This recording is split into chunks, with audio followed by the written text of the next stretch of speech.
Сәлеметсіздер ме? Мен Тұтқабай Әшімбаев атындағы нөмірі 11-ші лицейдің 10-шы сынып оқушысы Сейітжан қызы Салтанат. Ал бұл менің жобам жасыл бастама, жарқын болашақ. Ең бірінші менің жобам не туралы? Бұл жоба негізі экологияға көзделген. Экология дегеніміз не? Экология бұл тірі ағзалардың қоршаған ортамен өзара әрекеттесуі. Яғни тірі ағзалардың бір-бірімен қалай өмір сүретінін және табиғатты қалай қорғау керек екенін түсіндіретін ғылым. Ол біздің адамзаттың және табиғаттың арасындағы құбылыс десек те болады. Экологияның маңызын айта кетейік. Экология ол бізге қазір ортақ жауапкершілігіміз болып табылады. Экологияның маңызы адам мен табиғат арасындағы тепе-теңдікті сақтауға және табиғатты тиімді пайдалану мен қорғауында болып саналады. Экологиялық ортақ жауапкершілігіміз біздің барлық адамзаттың жауапкершілігі. Қазіргі таңда экологиялық мәселе бүкіл адамзат үшін өзекті. Табиғат бұл тіршіліктің негізі. Яғни табиғат болмаса біз де болмаймыз, табиғат болса біз де жақсы өмір сүреміз. Ал сондықтан табиғатты қорғау әрбір адамның міндеті болып саналады. Бұл бағытта мектеп экологиялық тәрбиенің алғашқы орны. Себебі жастардың жетілуі, қалыптасуы, ой-өрісі мектептен басталады. Мектеп қабырғасында қалыптасқан жасыл мәдениет оқушылардың болашақтағы өмірлік ұстанымына айналады. Жобаның өзектілігін жалпы айта кетсек, қоршаған орта бұл бізде ластануы адам денсаулығына да әсер етеді, және де біздің өмір сүруімізге де әсер етеді. Сондықтан экологияны бізде сақтау, оны балаларға кішкентай кезінен үйрету өте маңызды, және бұл жоба менің осы экологиялық білім берудегі сапаны қалай жақсартуға болады деген сұраққа негізделген. Бұны біз экологиялық білім беру деп айтамыз. Экологиялық білім табиғатты қорғаудың алғашқы қадамы. Яғни оқушыларға табиғатты аялау мәдениетін ерте жастан қалыптастыру маңызды деген ойды негіздейді. Жобалар мен экосабақтар арқылы экологиялық сауаттылық дамиды. Яғни оқушыларды табиғатпен байланыстыру арқылы, оларды экосабақтар жүргізу, оларды табиғатпен таныстыру, немесе басқа да жобалар арқылы олардың сауаттылығын арттыруымыз керек. Біз экологиялық білім беруді жүйелі түрде ұйымдастырып келеміз. Бізде бұл зерттеуімнің мақсатына әкелсек, әрине қазір барлық мектептерде бұл мәселе бойынша, экология мәселесі бойынша тиісті шаралар қабылданып жатыр. Бірақ көбінесе белсенді атсалысу деңгейі төмен болып келеді. Мысалы айтатын болсақ, бізде берілген жобаларға тек 8.000 ғана оқушы қатысады. Бір Ақтаудың өзінде. Бұл өте аз көрсеткіш болып саналады. Басты мәселе оқушылардың экологиялық санасын қалыптастырудағы шаралардың маңыздылығын айқындау болып саналады. Бұл менің зерттеуімнің мақсаты. Енді тиімді шешімдерге көшетін болсақ, бұл зерттеу мақсатында, яғни оқушыларды экологияға бейімдеудің, яғни экологияға қызықтырудың тиімді шешімдеріне көз салсақ, сөзден іске көшу, яғни тек тәрбие сағаттарымен шектелмеу керек, жүйелі, нақты іс-шаралар ұйымдастыру қажет, экологиялық теория емес, күнделікті тәжірибеге айналдыру керек. Яғни біз тек оқушыларға көрсетіп қана қоймай, естітіп қана қоймай, оны қоршаған ортамен байланыстыруымыз керек. Мүмкін олар сенбілік болуы мүмкін, немесе басқа да жобалар болуы мүмкін, оқушылардың экскурсиясы болуы мүмкін, табиғи әдемі жерлерге, жасыл жерлерге қаланың, немесе және де тағы да басқа. Екіншісі, оқушыларды белсенді қатыстыру, қарапайым түсінікті бастамалар, яғни үлкен бастамалардан бастамау қажет бізге.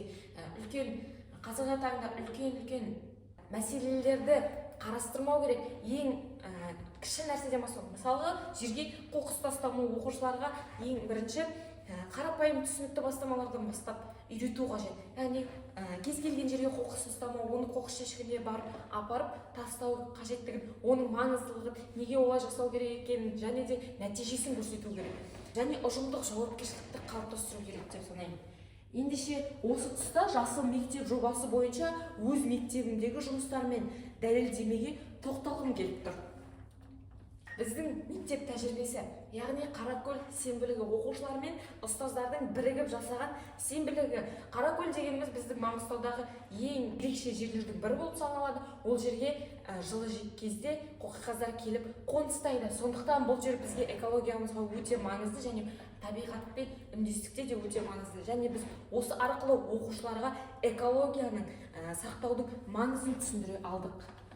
Енді келесі бізде жасыл мектеп жобасы бойынша экологиялық білім беру аясында жасалған іс-шара, яғни экологиялық фестиваль. Бұл тұста бізде оқушылар өздерінің қолынан макеттер дайындап, көрініс қойып, және де квиз арқылы, яғни сұрақ жауап арқылы бұл фестивальді қорытындылай алды.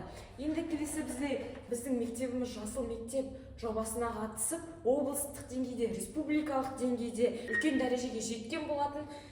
Бұл біздің келесі тәжірибеміз. Олай болса, экранға назар аударайық.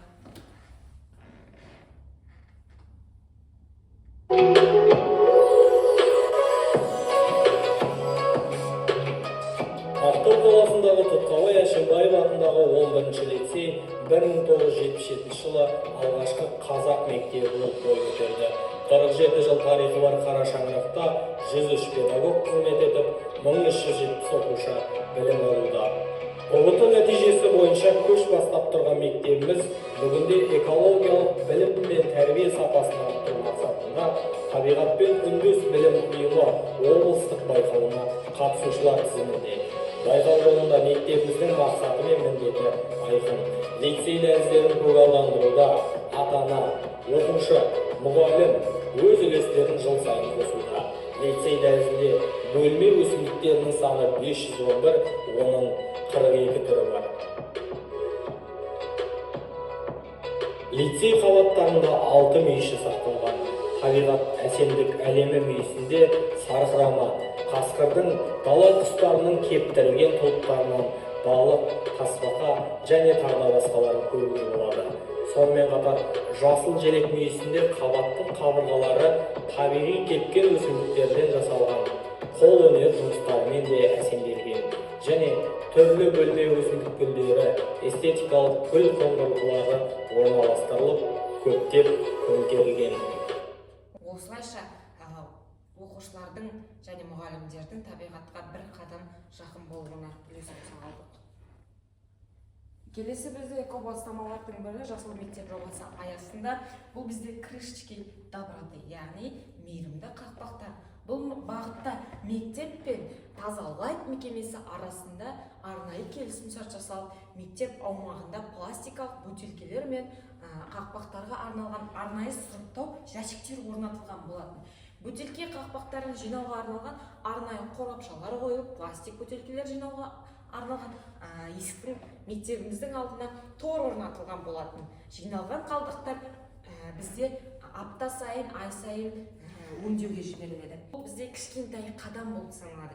Яғни ойын арқылы экологияға үлес. Бізде оқушылар әрдайым қақпақшаларды үйден қызығушылықпен әкеледі, бір-бірімен жарысады. Кімдер көбірек, кім көбірек салады, достарымен бөліседі және өз үлестерін қосқанына қуанады. Осылайша олар үшін бұл ойын, ал ересектер үшін табиғатты қорғаудың кішкентай қадамдардан басталатынын көрсетудің бір мүмкіндігі болып саналады. Көріп отырғандарыңыздай, мен өзін басқару ұйымының атынан мектеп және де мектеп атынан дәл осы секілді шаралардың белсенді қатысушысымын. Келесі бізде қағаз ізі жобамыз. Біз тазалайық мекемесімен грант ұтып алған болатынбыз. Бұл жобамыз арқылы бізде қағаз ізі жобасы болады. Дәл сол қағаз ізі жобасы бізде 300 мың грантқа ие болды. Осы грант арқылы біз осындай қорапшалар сатып алып, әр кабинетке орналастырған болатынбыз. Кабинетке орналастыру арқылы бізде оқушылар осы қағазды, қарапайым қағазды қолданып болғаннан соң осыған лақтырып, дәл осы қағаз 2 апта сайын бізде өңдеуге жіберіліп отырады толғаннан кейін. Әрине, қорытынды. Айтып өткендей, мен өзін басқару ұйымының атынан дәл осы экологиялық жобаларға белсенді қатысушымын. Себебі маған ертеңгі күн болашақ маңызды. Бұл жоба арқылы біз табиғатты қорғау мен әлеуметтік жауапкершілікті ұштастыра аламыз. Осылайша экологиялық мәдениеті жоғары белсенді ұрпақ тәрбиелеу бүгінгі ең маңызды міндеттердің бірі. Сондықтан дәл осы қорғалған мектебім арқылы мен қалай және қандай бастама жасау керектігін, оның маңызын, нәтижесін баяндағым келді. Осылайша менің жобам қорытындылады. Назарларыңызға рахмет.